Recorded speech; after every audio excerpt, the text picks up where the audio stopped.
There are no Save the Town's Christmas Festival plots, no lost child finds a family arc, no explicit message about generosity or forgiveness delivered through the holiday itself. I'll tell you why, because it would be shit. Did you hear that list? Jeez! Hello! Welcome to Believe. It's another Christmas special, bitches. Hey, ho, ho, ho, ho. Yes, that's how we know it's Christmas. Yes, we got the hose in. Got the hose in. I'm Phil Green. I'm David Ferguson. And this is a podcast all about the world's craziest myths, mysteries, and conspiracy theories. And this is the most important festive one we've ever done. Yes, I mean, it's only our second festive one, but true, but this is vital. It's vital. Vital. Very, very important. It's the question many of you will be asking yourself over the Christmas season, and we are here to answer that question for you. Yes. And we have the answer. Oh, we have the answer, We have the baby. answer. We have the answer, and we've got to guess who's going to deliver that for you right here today. You lucky motherfuckers. Now, if you enjoy this podcast and you would like to help us out, it would be very lovely if you gave us a little 5-star review, wouldn't it? 5 stars. It really helps the algorithm. It really does. Apple, Spotify, Amazon, all of those. Go on then, just give a little 5-star review. Tell us how much you love us. And we love you too for that, don't we? Yes, we really do. We do this for you. This is a collaboration. Yeah. And remember, it's Christmas. So do it. All we want is 5-star reviews and for you to hit the like button. Just that's it. All you got to do. Nothing more than that. Now, we've dressed George up like a Christmas tree. Oh, we have. He's got beautiful in his baubles. I'd actually written we've done George up like a Christmas tree, but I felt that was too risky for a festive episode. No, he looks great. He smells of pine. He does smell of pine, that's true. There is a festive smell in this room, isn't there? And who is today's fabulous guest? Oh, the great Scotsman, Currer Ball. Great Scott. Currer is a seasoned and captivating presence on the comedy scene, bringing his unique flair to comedy clubs all over the country. He's been Piccadilly New Act of the Year and graced stages at iconic venues like the Comedy Store, Backyard, Top Secret. Currer is celebrated for his distinctive style and praised by The Guardian as quite weird and very funny. That's him. That is bang on, isn't That's it? him. That is bang on. He's hilarious. He's a wonderful comedian and a wonderful person. And what is the myth, mystery, or conspiracy that Currer's chosen for our Christmas special? Die Hard is a Christmas movie. Die Hard is a Christmas movie. I shot a kid. Let's do this. Get out of the rabbit hole. It's a fake. Every single bird in the sky is a robot. It's fiction. Doubt your government. It's an urban legend. Like if they're actually spraying something in the sky. No way. A stream of absurdity. It's a total fabrication. Welcome to the podcast. Come on! All right. Well, welcome. Jeez, that was terrifying. Yeah. That's how we do it. It's Christmas, man. That's how we do it. We want you to Merry be scared. Christmas. Merry Yeah. Christmas. We're definitely not recording this in November. How are you, man? I'm well. It's Happy fucking to be freezing, here. though. It is. I'm layered up. I've got 4 layers on. I had 6 on walking into this room, but you know, The warmth that quite. emitted. You took the words out of my mouth. Exactly. It's. Do you like freezing. winter? Is it your favourite time of year? Do you hate it? Hate it, mate. you? And as a Scotsman, you think I'd be move down into this. used. I'd be used to the temperatures, but no, I'm a summer man. Yeah. Oh yeah. And we're from the north, so like it gets darker later in the north, and then you move to London and it gets darker earlier. Yeah. Even when the clock, and it's awful. Yeah, it makes that day after the clocks uniquely depressing. Yeah. So grim. It was dark by 4 o'clock today. I mean, How I wasn't going to say it. but how yeah. far north we talking? Glasgow. So Central Belt. Okay. Not kind of Chichester territory. Yeah, But, okay. yeah, like Not 3 hours a day of sunlight north. no. But yeah, I mean it's like on average like 5 degrees colder in Glasgow than it is down here. When I first moved to London, my first winter, I didn't have a coat because it just wasn't cold. I just did not experience cold the way I'd experienced it in Belfast. And where I lived, the village I grew up in is directly in line. It's on the Antrim Plateau, and it's directly in line with Arctic winds. The what? the Antrim Plateau. So where it is, Over my Santa hat. we happen a lot. get Arctic winds. So yeah. there might be times I would get up in the morning and it'd be snowy outside, and I'd get the bus to school, and it gradually goes downhill, and I'd go from Arctic weather to it's quite sunny. You know, like that happened all the time. But like, so my first year in London wasn't cold at all, and now I'm a limey and freezing all the time. But it took like a year. So going by your side there, David is the intellectual of the pair. Okay, you're kind of more light entertainment. One show. Can I just say, Radio 4. Yeah. I would say Have I got it? I'm getting so I'm a warm. I would say that flicks back and forth quite a lot, because I'm the cynic when it comes to conspiracies, and he's the believer. Yeah. Right. I So see the truth and yeah, he believes the so lie. definitely sometimes that's the case. Other times you would not put him on Radio 4 for love nor money. I see. Yeah. Yes. If I discuss Madonna, Kylie, or Joan Crawford, you know, we're in the weeds. Yeah. You know, and that does come up. Triumvirate. Yeah. Like, Can I put it? They rarely come up, but somehow they come up. If that makes sense. Okay. Which are you most protective of? Joan Crawford, because so many lies have been told about her. Quite. Oh yeah. Lies. Absolute lies. No, she was a strict parent. She wasn't the greatest parent in the world, but she didn't do half the shit that she's accused of. So what, for example, is she? So Joan Crawford is probably most known in popular culture. Oh, I'm sorry, Phil. Popular culture for Mommy Dearest, which is actually a Faye Dunaway movie, where Faye Dunaway plays Joan Crawford and she abuses her daughter Christina, but it's all lies. I see. You know, Okay. Betty Davis's daughter did the same thing. I wrote a book about her, except Betty Davis was meant to die. So you wrote a book? No, Betty Davis. Oh, I see. Although I will accept being Betty Davis, I absolutely do not have Betty Davis eyes. She's got big eyes, and I've got. All About Eve is my second favorite film. Oh my god, I love that film so much. What's your first favorite film? It's something of a cliche to say, but 12 Angry Men. Oh, That's a great film. Yeah. When they turned the That's a great fan on. Oh, yeah. yeah. Great fact about 12 Angry Men. Apparently, Sidney Lumet, he moved the walls in as the film. Really? So actually, what you feel is this kind of claustrophobic tension is literally the case. It's such a great film. I got shown that in A-level psychology. Really? Yeah. Cool teacher. Yeah, very cool teacher. I mean, also she just might be. So hungover. what was the takeaway from that But lesson? I think, it was obviously to do with the interaction in an intense environment and how one person can sway the views of others, and that that for me is what that film is about, the power of argument. Yeah. And Henry Fonda, might he might be the most decent man in that room. He's also the smartest. Yeah. And he, And the one with the knife. someone says, it's like one of the characters says halfway through, what if you do talk us round and the kid really did stab us? Yeah. And that's kind of like, it's a lot more ambiguous a film, I think, than people give it credit for. He could be wrong. Yeah. I don't think he is, but he could be. And I love. Yeah. So, what's your third favorite movie? I'm a sucker for Truman Show. It's not a fashionable choice. You'll give me stick for it, but No. Truman Show is telling us how the world works. But there's got to be an episode in that. Oh yeah, absolutely. The Truman Show has come up a lot on this podcast, as you might imagine. But my favorite action movie, and I mean seamless link, is Die Hard. It's not like we were fishing for that. Come on. Nicely done. I thought you were going to say your third favorite movie, but there we go. No, it's not. It's not that. I'm good to go. I've done 2 podcasts before. I love that you had the integrity there. Yeah. You didn't do what was man. right. You did what was right. Before we get to conspiracies in general, or conspiracy theories, what do you think about them? I mean, again, interesting topic. I mean, because a conspiracy is a conspiracy until it's a truth. In the case of Watergate, Hillsborough, all these truths that we now say never again. Yeah. Were once conspiracies. So I think you've got to broach with caution for sure. Yeah. Have you met conspiracy theorists? Have you ever met anyone? I try to avoid. Yeah. Thanks. Well, the exception. Hey. Come on. That was just to spend time with you because it's Christmas, baby. No, but yeah, they're ruiners of nights out and dinner parties. Are they though, or are they sometimes?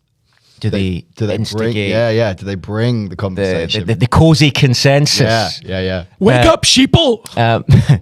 Yeah, I mean, case by case basis, right? I completely. But yeah, I think conspiracy theorists, and again, present company exists, but it's often a means of saying to the group, Yeah. I'm intelligent. I'm more intelligent than you. I can see something that you can't. Yeah. Without having to, I don't know, get a degree Yeah. or read, extensively. Yeah. On a topic. So yeah, I think it's I'm kind of have a It's a flex. skepticism. Yeah. Yes. Yeah, quite exactly. Yeah. Yeah, I mean, yeah, that's maybe my assumption when I come across them. But yeah, I'm willing to be disproven. Quite right too. Well, we obviously covered a lot of conspiracy theories on this podcast. No. I think this is probably the most important one. And obviously wanted to save that for a Christmas special. It's one of the biggest debates that's been raging for 35 years now. Yeah. And we're glad that you came on to cover this. Yeah, we will settle it once and for all in 45 minutes. Settle shit. This Yeah, shit. yeah, Absolutely. yeah. God damn it. Fish bash bosh. So Die Hard is a Christmas movie. The argument over whether Die Hard, released in 1988, is a Christmas movie has become almost as much of a holiday tradition as mince pies and awkward family conversations. Some people happily file it alongside Home Alone and It's a Wonderful Life as essential December viewing. Others insist it's just an action movie that happens to be set at Christmas. So, Currer, we know Die Hard, fourth favourite film and favourite action film, as you've Yeah. definitely not been led into saying. But are you a Die Hard fan? I am. I watch it religiously. Yeah. Once a day. Once a year. Once a At day? Christmas. At Yeah, Christmas, yeah. yeah. Right. So, yeah, I'll sit down with my family and we'll... Would you only watch it at Christmas? Or that's Yeah, an interesting yeah, thing? yeah, Okay. yeah. Which I think, that's evidence of certainly my position. Yeah, On this absolutely, argument. absolutely. Which that it is a Christmas film. Consciously, Not the subconscious. not just kind of like the references, Yeah. which are frequent. They are. You've got it opens with a Christmas song. It ends. It opens with a Christmas It song. does. You have these kind of brilliant moments. Now I have the machine gun. Yeah. Ho ho ho. Yeah. With the Santa hat. What else is a white vest splattered with blood than an Yeah. Action Man Santa suit? You know what I'm saying? Absolutely It's- true. Um, Love that's deep. That's yeah, deep. quite. Yeah, the symbolism. there. Oh yeah. Oh yeah. Yeah, but I think beyond that, we have the story of Christmas itself contained within this picture. So beautiful. How does Just peeling back layers. how does John McClane arrive in Los Angeles? Yeah, flies in. By plane. Love comes down Yeah. at Christmas. Yeah. In the words of Rossetti's great hymn. Yeah. We have it's not, of course, a film about a hostile takeover of a skyscraper. Yeah. And it's about a family reunion. It's not of a story of love. Yes, thank you. Well, that's the shortest we've ever That's it. done. Yeah. Ever done? Thanks, Okay. George. Wrap it up. So I think the case is compelling. You Gruber. Who else but King Herod? Yeah. Killing with impunity. Yes. What a great performance. Oh my word! He kind of reinvented the body. Yeah. He really did. Well, that's what. It's a millimeter away from being terrible. But he absolutely is. He Absolutely it's a tightrope walk, and he just. And so Masters what? it. I think so. 88, and he was sheriff of Nottingham in Robin Hood, Prince of Thieves. 2 years later, 3 years later, something like that. And that I would say he's even closer to the line of tipping, but just maybe the right side of it. Well, he had to do something so that we weren't bored to tears because Kevin Costner is a void. Well, the problem with that film is it's crap. Yes. And he's its only redeeming feature. Whereas with Die Hard, he is great and the best thing probably about it. Yeah. but it's I think great. it's almost a perfect film. That's a bold statement. I would agree to say. The beats are excellent. Absolutely, the whole mise en scène. Also, having rewatched it as we all did for this podcast, it's there's obviously things that date it, but it's still kind of timeless. Do you know what I mean? Like the technology is involved, but not to the point where it takes you out of it anymore. Do you know what I mean? Like a kid could watch it, I think, and still enjoy that film. Yeah. Like, I mean, and you, like, there'd be kids watching that thing, and the reason they're not using their cell phones, mobile phones, is because they're too high up, and things haven't been built yet. Like, kids would process that. Yeah, it's funny because tech does play quite a central role in the film, and yet, as you say, it's not a stumbling block. It's not. 3 decades later. Yeah. And that's one of the elements in the movie. That's a list, and he's checking it twice. That's in there. Oh, There you go. it's incredible. I declare this case closed. Yeah. Yeah. Some people would say we're looking too much into it. Others No, that's all by design. are on the I mean, is same there a page. counter argument? What I mean, Well, what are these morons saying? let's go with the case for calling it a Christmas movie first. So, supporters argue that Christmas isn't just window dressing; it's the reason the film's story can happen the way it does. So, the Nakatomi Christmas party, the whole hostage situation, is only possible because the building is unusually full of executives and staff are gathered after hours for a Christmas Eve party. If this were a random Tuesday, the building would likely be nearly empty, and Hans Gruber's heist would be logistically different, which is true. Because I guess actually, rarely do officers have a party in their own fucking building and of that size until Christmas, right? Just as babies are rarely born in stables. The parallels, gents. It's unbelievable. And there is a pregnant character. There is a pregnant character. Yeah. You speak the truth. There we go. Yeah. John's trip to Los Angeles. McClane isn't on a regular business trip. He's flown out specifically to reconcile with his wife for Christmas and see his kids for the holidays. The emotional setup, estranged marriage, attempt at holiday reunion is classic Christmas movie territory. It's beautiful. It is a beautiful reunion. The reduced security in Quiet City, the street being relatively empty and the building operating on holiday staffing levels help explain why the police response is so chaotic and why the terrorists can control the building for so long. Mm-hmm. They are fucking inept in this film. Although it's military precision from the German Agreed. terrorists. But that's what's so beautiful about it. Yeah. You know, like they had everything going for them, and the Christmas spirit means that they lose. Yeah. That's it. Well, yeah, I mean, Rickman is so strong that there's a big part of you that's rooting for him. Oh, yeah. Absolutely. Yeah. Because they're not inept, are they? They are not inept. Whereas he's just the spanner in the works. Exactly. Isn't he? And in another type of Christmas movie, like a more Home Alone type of Christmas movie, they would be hapless, right? Mm-hmm. So, but they're not. They're very drilled. They're very planned. They've got a whole... I like the idea of flipping the baddies in those two films. Yeah, that'd be great. Yeah. That'd be good. Yeah, there's a bit there. Hans Gruber would take that fucking kid out. Exactly. That kid's not getting through 2 hours. Yeah. And Joe Pesci and Daniel Stern and Nakatomi. But both films would be a lot shorter, isn't it? If you didn't flipped it, but I'd still love to see that. And with the advent of AI, I'm sure that's about to be created. Can you imagine what a mashup? Yeah. Yeah, it's funny. I wonder what AI is going to do to film plots.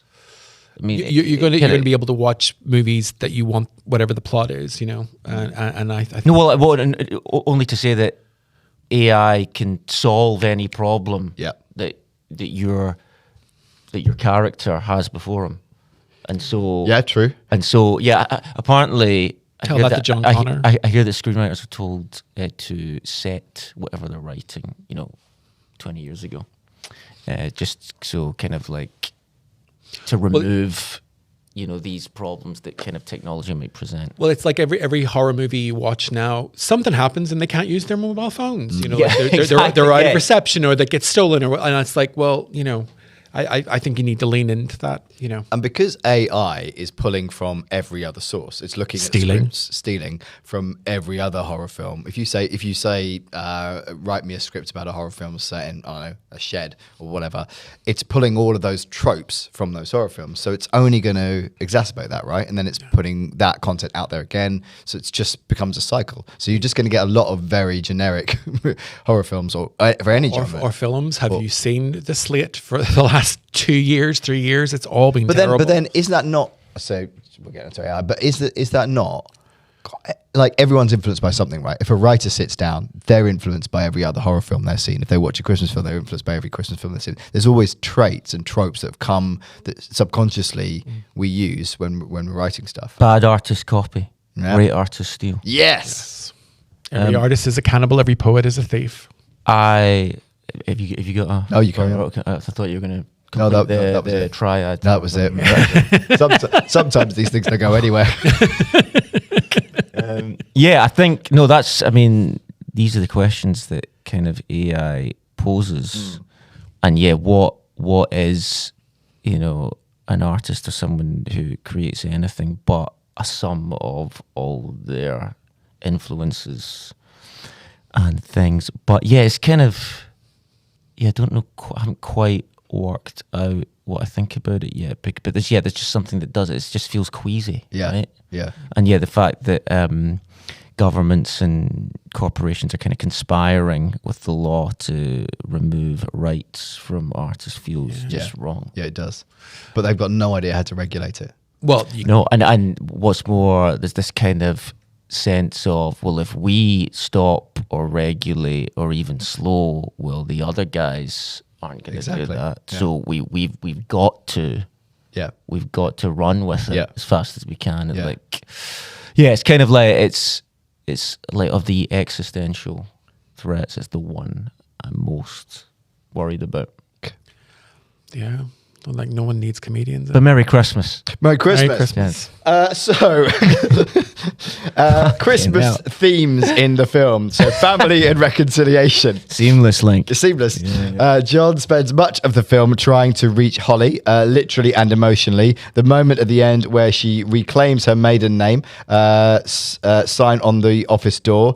So she takes off Gennaro when obviously her married name is McLean, and goes back to being Holly McLean, symbolizes them coming back together as a family.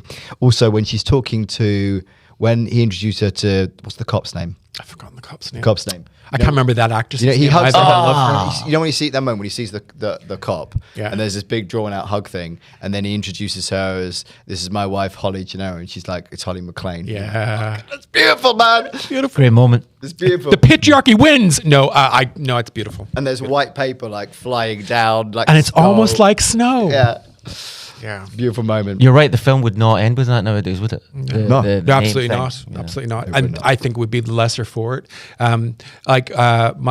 My mom talked about when she took my father's name, and I don't want to give my mother's maiden name is Green, and my mother's first name is Teresa. Yeah, Teresa Green. Yeah. So when she got Ferguson, it made it trees are green. Nice. So How was that in the playground? So my mom got arrested because the you remember you told me the today. police thought she was making the name up, and that is not true. My mom's maiden. When I moved to London, my first job was in a call centre, and I once had to call a sandy beach. bullshit. Yeah. You think? Yeah.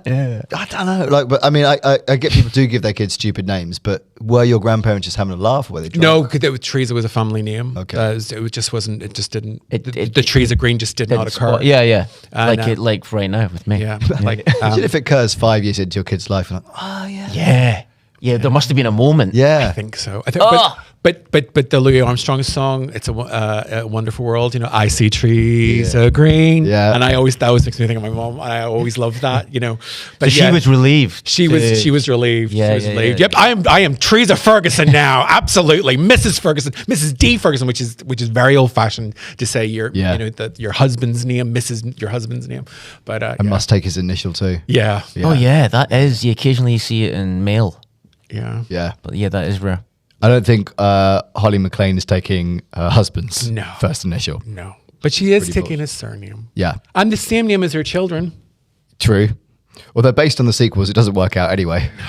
I hate that. I hate that. So the Die Hard 2, Die Harder. Yeah. What a title. Yeah. It's also a Christmas movie, and there are a couple, and I love Die Hard with a Vengeance. I love 3, and then I don't care anymore. Yeah, I didn't care after the third one. Thoughts on the sequels? Mistakes. Yeah, I did quite like there's a meta reference in the second one where he does say, "How could the same shit happen?" Yeah, exactly. Yeah, there needs to be. Yeah, there needs to be an be. acknowledgement Yeah. of this elephant in the room. Because there's no acknowledgement of that in Home Alone 2. The fact that it's exactly the same. Yeah, I plot. think he like howls at the moon and says something like, "This can't be happening to me." Yeah. It's But Die Hard 2, Die Harder, doing that was new. That hadn't really been done before. Like we've got Scream now, and it's all reverential, and like that Scream came out in 1996, all that referring to yourself. But Die Hard, Die Harder, that was a really rare thing. yeah. I think if not for Die Hard, you'd if it were a standalone film, Die Hard 2 and 3, you'd think good movies. Yeah. and they're not bad, but yeah, it's just. Like I say, I think it's almost perfect. So, Yeah. because I like 2 and 3, but the one is great for all sorts of reasons. But Hans Gruber is probably the biggest. Do we think the best bad guy in any action film ever? I think 3 is almost like an acknowledgement of that. When Brother. and it's his brother, exactly, keeping it in the family. But yeah, just cash grabs, right? Yeah. I do love the first 3. I do think they went there. Like having Samuel L. Jackson as the sidekick really worked in 3. The opening sequence to 3 is fucking banging. It's a whole street just blowing up. It's incredible. I can't even think of it. Yeah, it doesn't fuck about. It's straight in. It's straight Kind in. of Bond-like. Yeah. Pre-titles. Yeah, pretty much. Yeah, it's kind of. There's no kind of like setting the scene. It's just Yeah, straight in. yeah. I don't From really memory, need it's quite gritty. That quite third, in gritty. terms of a lot of it at street level. Yeah. as opposed to the kind of the kind of Christmasiness. Exactly. Christmasiness. Yeah, it's not a One, two. Christmas It's not a Christmas movie, and it's very, very hot, isn't it? I think that they constantly Yeah. make references to how hot it is that day. which I think is quite interesting, but the first 2 are definitely Christmas movies. Yeah, agreed. Personal growth and humility. In one quiet scene, John talks to Sergeant Al Powell, there we go, that's his name, over the radio about his regrets as a husband and asks Al to tell Holly he's sorry if he dies. It's a rare moment of vulnerability that feels very much like the introspective, what have I done with my life, beats It's a Wonderful Life. If you don't cry at that moment, you have no heart. Yeah. He's crying now. Yeah. I mean, jeez. It's I have, emotional. it's about- You are, it's, yep. It's But emotional. I cry at He cries at everything. Muppets Christmas Carol, trust me. So You got more emotional as you get older? I find myself getting more emotional. There's a new advert in the Christmas advert for John Lewis. Yeah. Where it plays Alison Limerick's Where Love Lives. Yeah. That made me cry, and because I had never seen. I don't have a TV, so I didn't watch it. And then I saw it in the cinema before seeing a movie, and that was what I paid my ticket for, to see that advert. I turned around to my friend and I said, "That was amazing!" And I was like, it was just. I thought it was all right. I love that song, and I've been listening to that song ever since it came out. So it wasn't like. Okay, so were you aware that the ad was going to feature this? All new, because I don't have a TV, and like bah humbug, and then like I have they like do keep nailing it on the emotional side, don't they, John? Yeah, well, I think they've had a few off years. They had a few weird ones. Yeah, but apparently this one's been better received. But I prefer Waitrose this year with Strong, Keira Knightley. Joel Wilkinson. Yeah. And that's- I haven't seen the Waitrose one. It hasn't been shown. yeah, it's kind of it's a short film, isn't it? Yeah. About the guy who's a 4 or a 5 getting the girl who's a 9 or a 10. Yeah. And That never kind of happened. every male fantasy. Yeah. Never But kind of wrapped up, through. She's kind of wooed through Turkey and other kind of festive. The that's how message you would- generally is if you want to pick up a guy like this, shop in Waitrose. Oh yeah. That's kind of Yeah. Like and you can woo me with turkey. You know. I mean, I'm looking it's- forward to that. Yeah, mate. What's your favourite element of the Christmas dinner? So even when I was vegetarian, My dad's vegetarian, so I grew up in a vegetarian household. Very progressive. Yeah, For from what, 1984. My dad was a vegetarian from 1984. 80s? So the Ireland. 1900s. Yep. Imagine Yeah. what a challenge that would have been. I was there. Real trailblazer. So you my- only ate potatoes. But this was so okay. So it was my That would be grandmother's an issue 200 years yes, it before. would. It was my grandmother's 60th birthday, and we were all at my grandmother's 60th birthday, and we'd ordered it. We were out for a meal, and I can still remember the restaurant. It still exists. I'm not going to name it, but we ordered vegetarian meal for my dad, and everybody's getting like, it was sort of a roast dinner kind of thing. So everybody's getting potatoes and carrots and all that nonsense, right? And my dad gets a plate set down in front of him, and I kid you not, it was mashed potato with peanuts in it. That's so sad. Ate vegetarianism. And that was it. Wow. And it was like, Well, hold on. Could he not just have? Like, I mean, the beauty of Christmas dinner is you've got this Yeah, there's loads of other so stuff. many parts. Yeah. yes. You could just have everything but the turkey, right? This. We were like, what's going on? Like, we literally had to give stuff from our plates to my dad because he did. That's honestly, But he didn't order that. he ordered a vegetarian meal, and the vegetarian meal was mashed potato with peanuts in it. With peanuts in it. So fucking weird. Yeah. That's That's like like a nut roast. nuts and potato. That's like chips and rice. And I later thought I've misremembered this because I was in single digits at this point. I've misremembered this, and I asked my mom about it. And my dad was in the other room and went, "Yes, there was only fucking mashed potato and peanuts." And he was like, he's still angry about it. You'd think you would have said something at the time. No, this is the reason I remember it so much because it was ferocious. My dad's younger sister, my Aunt Jane, had to calm everything down. Like, it's your mum's birthday, you have to calm down. So hold it. Was this I'm intrigued by your father now making such a bold move so soon. But was it ethics? Was it dietary? I no What? food with a face. He used to say that all the time. Okay, yeah. And I'm like, potatoes have eyes, and but yeah, I grew up not really eating meat, and but the reason I mention all this is not to tell you about my dad's mashed potato and peanuts, is I always had proper Christmas dinner, like the turkey and the pigs and blankets and the stuffing with like all Stuffing. Yeah. So stuff. good. Yeah. my poor mother had to make 4 extra things of stuffing because we just all went through it. And I know people hate stuffing. I freaking love it. Those people are wrong. Those people are wrong. Same people that think Die Hard isn't a Christmas movie. Oh, yeah. There we go. That was me bringing it back. Sacrifice and protecting others. John crossing broken glass barefoot, running into gunfire. Oh, I can see it. Yeah. Envisage that. And repeatedly risking his life for people he barely knows, all echo the self-sacrifice common to holiday stories, just delivered with more blood and fewer Santa suits. Yeah. He does, I mean, in fairness, he does a lot. I mean, I know his wife's in there, but other than that, But he's good people. but he is good people, yeah. He's good people. Like, even what do you call the guy, the asshole that's on cocaine? Oh, Ellis. Yeah, Ellis. Yeah, Oh, Ellis, what, Ellis like- is a prick. What a character. What a Oh, yeah, character! great Like, character. To offset McLean with, If ever you need reminding it's in the 80s, Ellis is the reminder. This is an 80s movie. He's so quintessentially 80s. no one does cocaine the way someone in the 80s did cocaine. Yeah. And that's the snow. Yeah. Yeah. So it's Because I think you could take every other character there and put him into a modern setting and it would fly. It would work. But you couldn't with Ellis because he's just too much of a caricature. Like he doesn't. the 80s yuppie. Yeah. Yeah. But they were like that. They were like that. I don't know. I think was vulgarity in the 80s worse than it is now? I think it's. I don't think it was worse. It was yeah, just more it was excess Yeah, now. more excess. Yeah, you have, but it's not. It had a certain flavour. Yeah, exactly. It's in your face in a different way, isn't it? Because I think greed was good. Greed so was you good. had like the What is it now?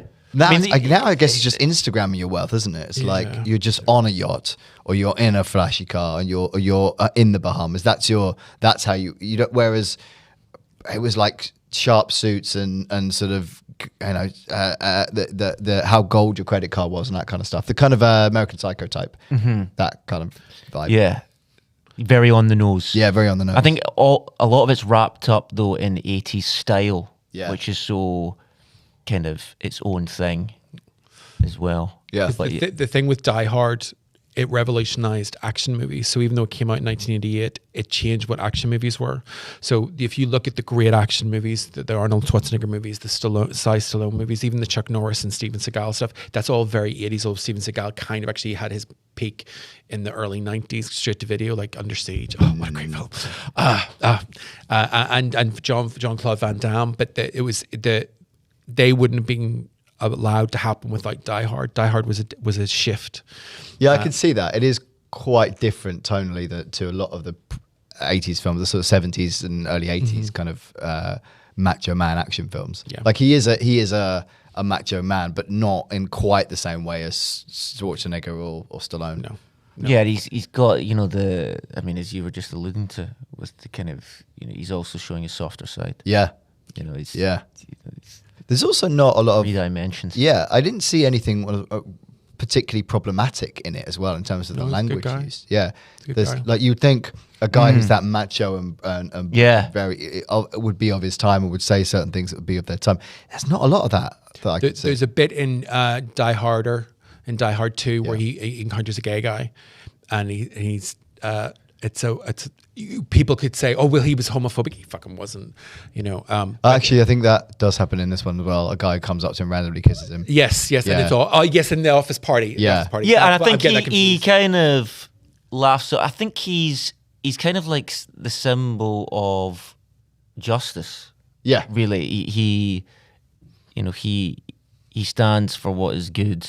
Yeah. He doesn't overreact like, you fucking her. yeah, he doesn't. No, And absolutely also, not. He like, laughs so often, just kind He of. does kind of laugh it off, but it's also like someone has just kissed him without his consent. Yeah. Regardless. We always see that we're allowed to do that. We're allowed to do that. That's Where right. There's so much injustice. Yes, you're right. Like But if, yeah, I think the not justice actually allowed to do point that. reinforces our argument, does it not? It does.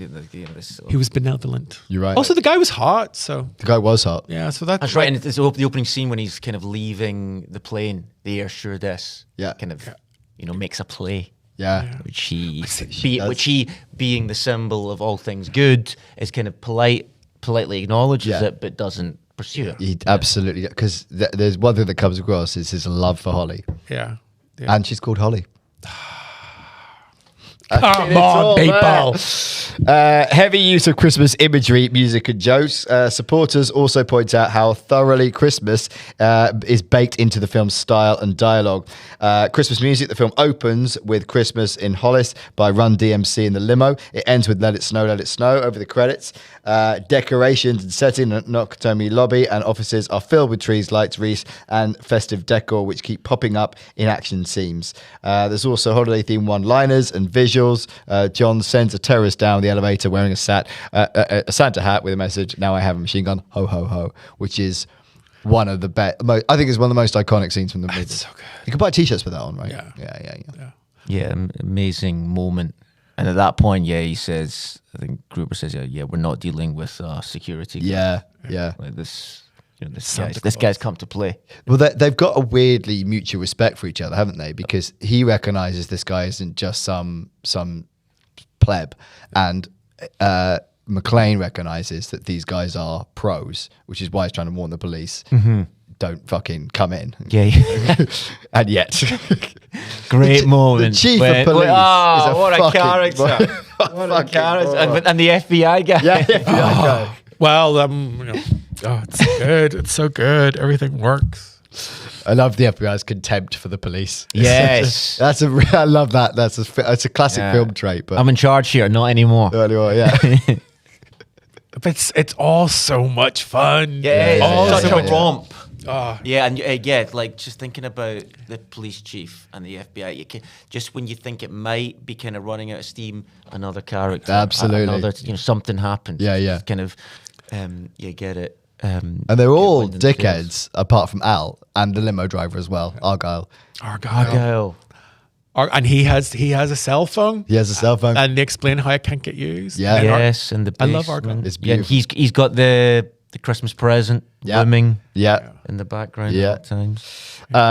He uses Christmas packing tape on his back to hide the gun for the final confrontation. What more do you want, guys? No. I mean, come on. It is being written in neon lights. It's a Christmas movie. Yeah, I want it like I wonder if there's a 2-minute segment in this film that goes by without some kind of reference. Well, I think visual or this is where the to Christmas, because it does have to kind of keep reminding you a little bit that it's Christmas, because there's loads of sequences where, like in a lot of other films, in Home Alone, it's obvious it's Christmas most of the time because there's snow and there's Christmas decorations, and he's going to shops where it's full of Christmas. So that's our gauge, is it? Just the presence of snow. I'm not saying it come is. on, well, exactly. But in this film, there are sequences where, like, he's running through those top layers of the building where there's nothing, and every now and again, like you said, he does something like put the T-shirt that says ho ho ho, or put the Christmas packing tape, or something reminds you, oh yeah, it's Christmas. Mm-hmm. Yeah. And that's an argument against it being a Christmas film. It's saying it's this. So the conspiracy is so the counter argument to it is a film that happens to be set at Christmas rather than a Christmas movie. I mean, couldn't that be said of many others? I mean, It could. Like, this is a bit like saying, you know, if Die Hard isn't a Christmas film, you know, all about a family reunion, you know, Chris Rea driving home for Christmas isn't a Christmas song. Yeah. I mean, just that reference to Christmas in the title, yeah, you know, that doesn't make it so. Very true. Yeah, this Very is true. I mean, The argument's bunk. That's what I'm saying. I mean, there are other examples, alternative Christmas movies, like Gremlins, set at Christmas. But do we think of it as a Christmas movie? I do, because just because the whole Santa Claus bit in the chimney. But I love Gremlins. When the lockdowns were finishing and the cinema was coming back on, the BFI showed Gremlins, and I was the only person in the cinema. Wow. That's good social distancing. Yeah, it was good social distancing. And I just, because I had to see Gremlins, and it was so good. And the John Lewis advert. Yeah. Lewis of that year. Yeah. Gremlins is a great movie. Gremlins 2, I loved Gremlins 2. Did you ever see Gremlins 2? Yes. I haven't seen either. Fuck. I haven't seen Okay. Gremlins. Gremlins is showing. So we're taking Appalling. her. Appalling. Gremlins Sorry, it's a 2 big is probably drink in the the armour. most insane sequel of any film ever. It's absolutely mental. Better than the original. No, not better, just insane. Yeah. Okay. It does something that no other movie really does. Okay, Yeah. right. Yeah. It's, Okay, right. It's Gremlins definitely 2 not is better, brilliant. but it's like... Can you give me more? I don't know. Okay, so the director didn't want to make it, right? So Okay. I think he was contractually obliged to, right? The studio... By the way, are you guys both movie buffs? It sounds I like have you're no very, life. you know, you're. I have no life. Yeah. He spends most of his days in cinema. I would say I'm a movie buff, but not on his level. How many films you seen a week? I've been to the cinema twice this week, and it's a Wednesday. Nice. It's What was the last film you saw and thought that was amazing? I'm guessing maybe the Paul Thomas Anderson. Yeah, Paul Thomas Anderson always delivers. The last movie I saw was Running Man, and it's garbage, but but Glenn Powell is a movie star. He's great in it. I watched it going, this should be so much better. Is it a remake of? Yeah, Which is. was a great It is. film It is. and an interesting film. I prefer the Arnie version, because the Arnie version is just balls to the wall. I have not read The Running Man. I had read The Long Walk, which is also a Stephen King story, and I'd read that, and they changed the movie, and I don't like that they changed the movie. But The Running Man, this version is closer to the book, but they still changed the ending. But Glenn Powell's great. Also, he's in a towel for one sequence, and if you're guys, it'll just make you a little bit gayer. His body is amazing. Okay. Like, if I looked like him, I would not wear clothes, and no one would arrest me because I looked like that. Is the hand perching the towel? Is it kind of the folded over? Well, he has to break Might open. it fall at any second? Yes. Oh, but yeah. There's a bit where it does come off because he has to break a window, and he wraps his hand in the towel and breaks the window. And there's a shot, and it's very tastefully done. There's a shot of his butt, and I'm just like, oh, if that's a man, what the fuck am I? You know, like it just I'm a creature. And He's one of the beautiful. few kind of movies, we were talking about this last night, weren't we? He's one of the few movie stars of this generation, because there aren't many like big movie stars anymore. You know, not like a Bruce Willis or a Schwarzenegger or a Stallone. Yeah. And he's kind of one of the few, I would say. Cruise is hanging on. Cruise is hanging on. We love Cruise. Yeah, now in But his Cruise will 60s. but Cruise will never die. We know that. Yeah. Scientology. Yeah, who's the heir to the kind of like the action film. You're right. I can't really think. Yeah, I don't think there is a I mean, natural they age. tried to make Chris Pratt the heir a little bit, and I know people hate Chris Pratt, but I always He's a funny guy. Yeah, I like him. I like him, and I find him very attractive. Also, his name is Chris Pratt. Quite. He's also married to Schwarzenegger, so Yeah. her name might be Schwarzenegger Pratt. Yeah. I mean, that's. What? Oh, I hope. Oh, please What? let that be the case. Oh, how wonderful I is don't that? know. I don't know if she's hyphenated, but yeah, Hemsworth. Is he action man? Yeah, I guess so. I like him, but he hasn't really, other than the Thor movie, and I think he's incredibly talented. I don't think he's really done anything. Like, he was great in Furiosa, but no one went to see that. I mean, maybe this in part explains the endurance of Cruise, because no one's come You're up behind. absolutely right. Who's going to run like Cruise? Yeah. But you've got a movie right there. And maybe it's why we're nostalgic for films like this. Well, there is Wait. the argument that Hollywood is over.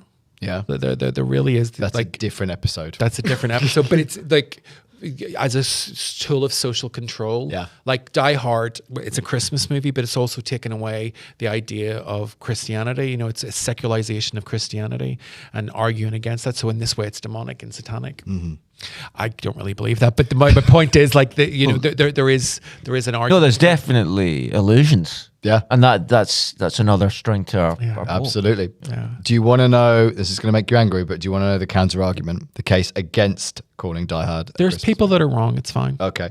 So they back it up with these examples. The core story arc, remove the Christmas tree, the Santa hat, and the music, and the main story is still a tense heist thriller about a cop outwitting a group of criminals. The emotional climax is about defeating Hans Gruber and saving the hostages, not about, say, saving Christmas or rediscovering the holiday spirit. But he couldn't do that, as we have said, without the packing tape. True, but it's Christmas packing tape. So do we need elves and Santa Claus? Is that what we need for Christmas? I mean, come on, grow up. Okay. Packing tape would not be there if it wasn't Christmassy. Comparison to explicitly Christmas focused movies. In A Christmas Carol, the entire plot is explicitly about Christmas and its moral significance. In The Grinch, the villain's transformation is directly linked to an understanding of the meaning of Christmas. God, I love Die The Hard, the Grinch. villains don't care about Christmas at all. It's just a convenient date. But John does. John and in fact, does. he's He's symbolic there. Yeah. of the festival itself. Yeah. And what was the point that Christmas isn't being saved? I mean, Yeah. for those children, it is. Yeah. And for his own children. Yeah. Exactly. And Han Gruber, if he had just let the spirit of Christmas into his heart, maybe Santa Claus would have brought him all those I'm dates. telling you, Gruber's heard Yeah. all the way. Yeah. I mean, his brother did try to avenge his death. Yeah. Quite a beautiful way. Genre and tone clash with the Christmas movie label. Traditional Christmas movies tend to be warm, cozy, or at least heartwarming by the end. Die Hard is tense, violent, and gritty, which some people say feels like it doesn't belong in the Christmas category. That's like saying Black Christmas, the first proper slasher movie, isn't a Christmas movie. It's not. Christmas in the title. Yeah, I mean that's Juvenile. juvenile, isn't it? Yes, juvenile. Like that's it's like saying all Christmas films must be U or PG certificates. Yeah. Like Silent yeah, Night, it's Deadly not Night. it's not a family Christmas film. Yeah. but that's not the argument, right? The argument That's is not the argument. You're right. the Yeah, it argument, doesn't you know, need to be Christmas for films the family. don't. But it is don't have to about family. quite Violence and the crucial sentiment. distinction, It's Phil. crucial distinction. He's on it. Sharp as a tack. This one. Scenes like John walking over broken glass, bodies falling from skyscrapers, and bloody shootouts in office corridors make the tone closer to Lethal Weapon than Miracle on 34th Street. Well, yes. I mean, but that's shifting the goalposts. Yeah. Yeah. Very sneaky. Sophistry. One no of the less. Lethal Weapon films is set at Christmas, I think, isn't it? I think Lethal Weapon 3. One of them is. But no one thinks of that as a Christmas movie. Which is telling. Yes. But that's probably because Mel Gibson is a famous anti-Semite. and Jesus is a Jew, so... Yeah. Also, Lethal Weapon 3 is utter shit. Haven't seen it. Is that the yeah, one where Rennie Russo really- joins the cast? I quite like Rennie Russo. Rennie Russo, yeah, she does. She's quite good at it. Yeah. I rate Rennie Russo. They bring in Joe Pesci as like the comedy. It gets very Home Alone, basically. Yeah. No, I like Bleach Rennie Blonde, Russo Joe- was it Tin Cup? the golfing film. yeah. Great comedy. Yeah, great comedy. And she's good value. Minimal focus on holiday spirit. There are no Save the Town's Christmas festival plots, no lost child finds a family arc, no explicit message about generosity or forgiveness delivered through the holiday itself. I'll tell you why, because it would be shit. Did you hear that list? Jeez. It would be. Film buff, back me up in this. Yes. Jeez. You don't have to tick all the boxes for it to be a Christmas. I would Just agree- schmaltz. I have to agree with that. The if you put in more schmaltz and sentimentality, it would make it a worse film. It just, and that isn't to say that there isn't schmaltz in the film. There, Yeah, but just definitely Not a lot, but not loads. Not ridiculous. like most great films, it is a millimeter either way, and it would be terrible. But it's just perfect. It is perfect. I agree. Comparison with other Christmas adjacent films, Lethal Weapon is also set at Christmas with decorations, music, and a climactic fight on a lawn full of holiday lights. Which no one thinks is a Christmas Which no film. one films as a Christmas film. Exactly. That's that dealt with. Skeptics say that if any movie set in December with a wreath in the background counts as a Christmas film, the label becomes almost meaningless. I would agree, but I think the elements in Die Hard, which we've all discussed, do make it a Christmas film. They're straw manning here, aren't they? Yeah. I mean, it's not a wreath. That's true. It's punctuated Yeah. The spirit by of Christmas references with a story with Christmas echoes. Yeah. Okay. And so here's the question. unmistakably. Do you think when they wrote the original script, and I don't know this, I'm not sure, but do you think that they wrote it and then inserted the Christmas back into it, Christmas element into it, or do you think they wrote it as this is going to be a Christmas movie? So the original book that it's based on, this is actually the Die Hard's actually the second book. I can't remember the name of the Christmas Carol. But the first movie was made of the first book, and it starred Frank Sinatra. Frank Sinatra had to turn down Die Hard so that it could be cast out to someone else because he had first refusal. What? Yeah, Frank yeah. Sinatra in Die Hard. Yeah, That's hilarious. I would so watch that. Frank Sinatra was the first person to play John McClane. Wow. So there you go. And I don't know if the That's a nugget. Yeah. Love That's that. a nugget, yeah. So Was it any good? the prequel. Well, Frank Sinatra did assume. an awful lot of shit films. Yeah, he really did. He really, and I like Frank. 11, the original.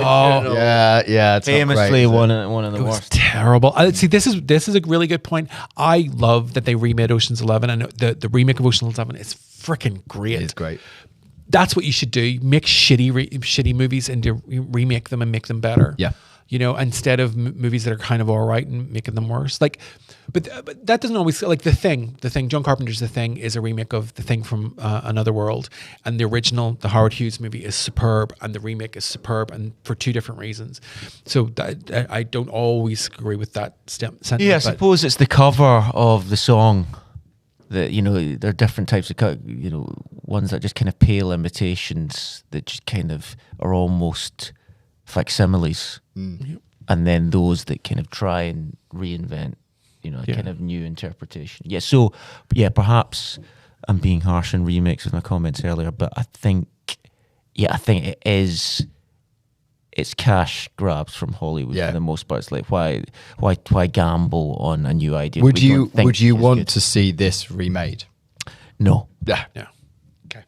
Yeah. What? Although- I think we're Yeah, definitely that's on the same page there. It'll probably star Glenn Powell if it does. And it won't be anywhere near as good. Yeah, I mean, don't rule it out. It will. It will. I'm it will sure someone will eventually give it a bash. Yeah, happen, absolutely. won't it? They'll really lean into the Christmas spirit and they'll completely miss the point. Another anti-Die Hard argument is that the film uses Christmas imagery, ironically, not earnestly. So examples, there's darkly comic Christmas visuals. The ho-ho-ho message on a dead terrorist is funny, but it's also quite grim. It's using Christmas cheer as a joke against the brutality of the situation, not to reinforce holiday warmth. Speaking as someone that grew up during the Troubles, a dead terrorist, that's a good Christmas present. That's like saying It's a Wonderful Life isn't a Christmas film because he was contemplating suicide. I mean, it's dark. It is dark. Yeah, it is dark. That film. Yeah, it's a great film. That's a you. Yeah. Yeah. Pretty steep. Yeah. I wonder if they had PG back then. I think it was it just... That might have just been the... There's like But yeah, Gremlins. deceptively dark Yeah. film, Yeah. in moments at least. Yeah. But redemption. Yes. Oh, Very much so. Gloria Graham's in it. Let It Snow over the closing shot of blown out windows, smoke, and destroyed property plays a wry contrast, not a sincere festive moment. Not true. My heart lifts. Christmas doesn't start till Hans Gruber falls. Let's go get the clips. The Nakatomi celebration has a slightly cynical feel, booze, business, boasting, and an executive hitting on his employee. It's a very 80s corporate Christmas, hardly a cozy, family-friendly traditional. It's a Christmas party. It is a Christmas party, although there is a point where they do say it was doubling up as some other celebration as well. Yeah, because they're launching or They're something. launching, Yeah. or like the really opening of their building or something along those lines. So it's not just a Christmas party. No, but that's because But they wouldn't be having it if it wasn't Christmas. No, they're not like festively dressed up, although maybe that wasn't a thing then. I don't know. No, it's well. I mean, do you get dressed up for your office Christmas Day? do people get dressed up for Christmas? Oh, yeah, exactly. Good point. For the benefit of the audio, we're all sitting here with Christmas hats on. And Christmas top. And Christmas tops. The intent question. Some critics point to the original marketing and stated intentions of people involved in the film. Die Hard was promoted as a summer action blockbuster, not as a holiday release. Was it released in summer? Yep. Interesting. Yeah. I remember it being the talk of everybody when I got back to school. So the summer holidays happened, and then we got back and everyone talking about it. And everybody, did you see when he shot out that guy's knees? That was the big conversation. Die Hard. No one was going, why is a Christmas movie being released in the summer, though, were they? No, because it being a Christmas movie is a later thing. Yeah. Because we just didn't want to let Jesus into our lives. But is that not significant that wasn't really... That's the best argument of the lot. Yeah. I didn't realize that it was so kind of summer blockbuster season. Yeah. where they're going to get most bang for their buck. Yeah. Presumably. Yeah, that's. Because if the first time you saw it, I mean, it's hard. I've changed my mind. It's all it took. The film's structure and pacing follow action film conventions rather than those of classic holiday movies. No snow, reflective mid-act Christmas montage, for example. I think in all seriousness, how a film is marketed and when it is released, does that determine whether or not it's a Christmas I guess what it does... Well, what so- matters is the film itself. Yeah. Yes. Not the poster for the film. Well, so this is the argument about the intent thing, right? Because if you were selling as a Christmas movie, you would probably put it out at Christmas. The argument there would be, though, action films, generally speaking, not December releases. December releases are nice, cozy, warm, family Christmas movies, animation, that kind of stuff. Or award bait Or- stuff. yeah. You know, Yeah, but pre-awards season. that's why Begonia is coming out in Christie with Sydney Sweeney, which apparently has the lowest opening of any movie this year. But Examples of similarly debated or hybrid Christmas movies. So Gremlins, which we already talked about, set at Christmas, small down festivities, but filled with horror comedy chaos. Like Die Hard, it's commonly watched at Christmas, even though it's not purely about Christmas. Batman Returns. Batman Returns. Snowy Gotham, Christmas trees, seasonal imagery mixed with a dark gothic superhero story. I actually had completely forgotten that was a set at Christmas. Yeah, I've only seen that once. Yeah. Remember it being Oh my terrible. God. It's one of my all-time favorite films. Batman. Returns. Right, so hold on. This is Keaton. Yes, with Danny DeVito. Yeah. Yes, and Michelle Pfeiffer's Catwoman. Yes. There's a good... Sorry, I was thinking of Batman and Robin, the Clooney. Yeah, not that. I also love that film. Oh, it's terrible, mate. So bad. Oh, it's a terrible movie. Terrible movie. Such a what a cast. Oh yeah, amazing cast. Jeez. But the cliched one-liners that they've essentially it's a film full of them. And pretty that's much what when you're Arnie's last big hitting film. people over the head with cliches like that. That's what. Whereas Die Hard has them, but does them beautifully. It pulls them off wonderfully. It does. Yeah, why did they let Keaton go? He was doing such a top He didn't job. have- Didn't want- want to do the third one. Is that right? Yeah.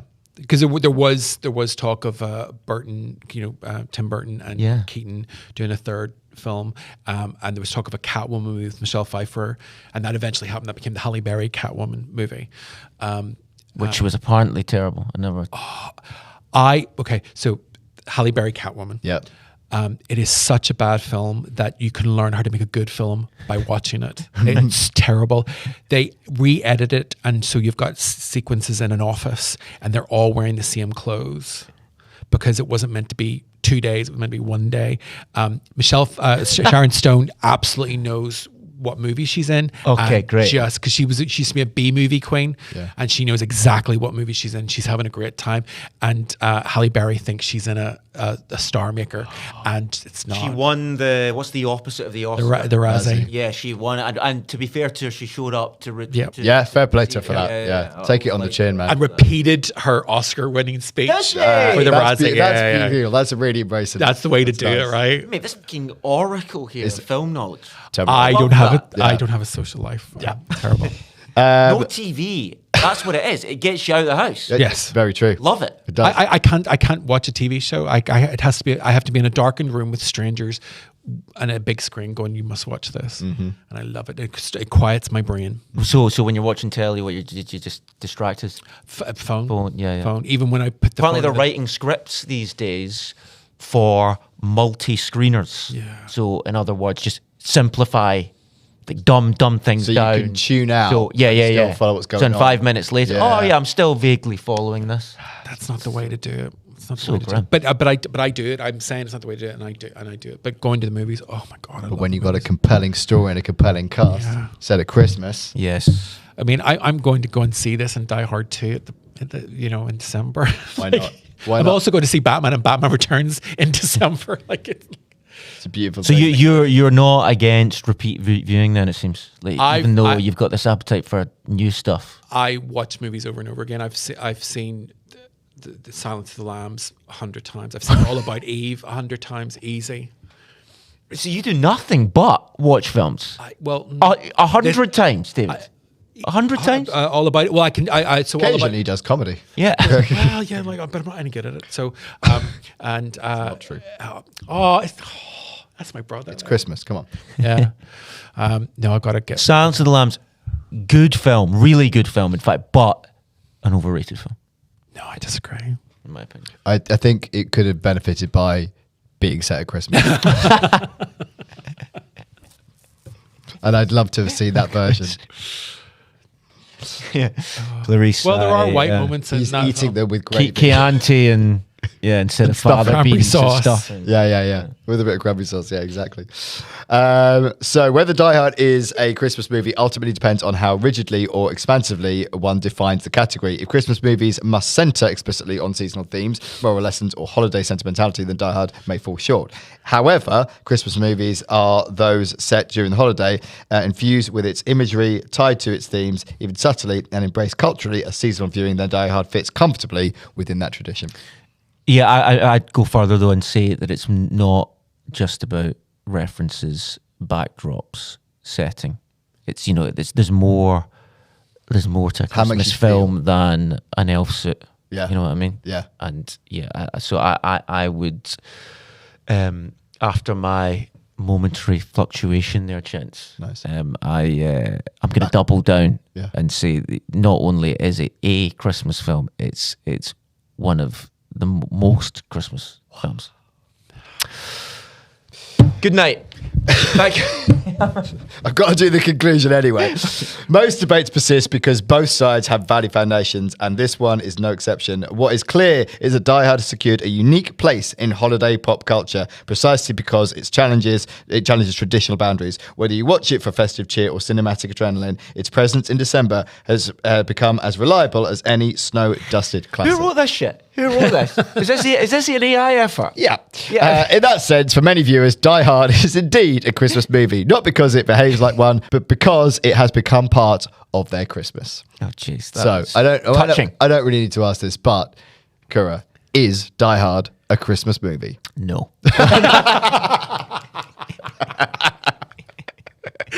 Yes, of course it is, gents. Come on. David, is Die Hard a Christmas movie? Indubitably. Okay. George, is Die Hard a Christmas movie? Of course. Of course. Yes, clean sweep. I think we are unanimously agreed. Die Hard is a Christmas movie. This podcast has done its job. We can close and switch off the lights. Currer, would you like to look at this camera? Tell people where they can find you and follow you. Okay, yeah, so I'm on Instagram. You'll double my followers. Currer Ball, CURRERBALL. And I've got some previews. I'm doing Edinburgh. Oh, doing God. Edinburgh next year for the first solo show for the first time. Wow. I've got the show. I'm working on it. I'm whipping the ass out of it. Yeah. Guys. So yeah, come. You can see on my Instagram the dates for that, and come along. Don't be shy. Stuff coming up. Yeah, I've got one next week, one the following week, and one the week after that. Cool. So, yes. This won't come up before then, but never mind. One in January too. Yeah, 2 January. There we go. Go to the January shows. Fabulous stuff. Would you guys like a Die Hard joke to end the podcast? Absolutely. Don't let us down here. I won't. Trust me, I won't. Say what you will about Die Hard, but it has the best ending for a Christmas movie. Hands down. Strong. There you go. It's Christmas. That's the end of the podcast. Thanks for listening. Merry Christmas. Bye. Please give us a little 5-star rating wherever you get your podcasts. And if you'd like to help support us further, why not check out patreon.com/BelievePod for exclusive episodes, early access, and ad-free listening. Remember, we love you.